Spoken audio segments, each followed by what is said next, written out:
കോഴിക്കോട് ഈങ്ങാപ്പുഴയിൽ ഭർത്താവിന്റെ കുത്തേറ്റ ഷിബിലയുടെ മരണത്തിലേക്ക് നയിച്ചത് കഴുത്തിലുള്ള ആഴത്തിലുള്ള മുറിവെന്ന് പോസ്റ്റ്മോർട്ടം റിപ്പോർട്ട്.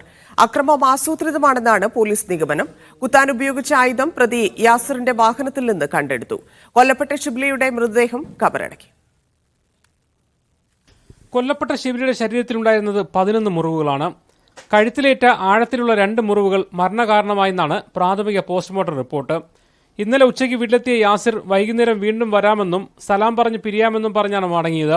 എന്നാൽ വൈകിട്ട് കത്തിയുമായെത്തി ഷിബിലിയെയും ഉപ്പയെയും ഉമ്മയെയും കുത്തുകയായിരുന്നു. സ്കൂൾ സർട്ടിഫിക്കറ്റും SLC ബുക്കും ആധാർ കാർഡ് ഉൾപ്പെടെയുള്ള സകല രേഖകളും അവരുടെ അടുത്തുള്ളത്. അപ്പോൾ ആ രേഖകൾ ഇവനോട് ആവശ്യപ്പെട്ടു. ഇവൻ കൊടുക്കാൻ തയ്യാറായില്ല. ഇന്നലെ ഉച്ചയ്ക്ക് 2 മണിയോടുകൂടി വളരെ ഡീസൻ്റായി വരുന്നു. വന്നതിന് ശേഷം SLC ബുക്ക് കൊണ്ടു കൊടുക്കുന്നു.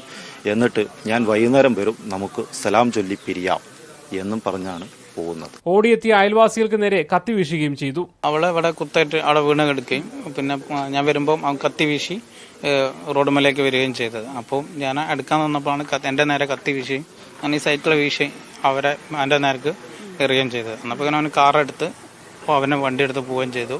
കൊല ചെയ്യാൻ ഉപയോഗിച്ച കത്തി യാസറിന്റെ കാറിൽ നിന്ന് കണ്ടെത്തി.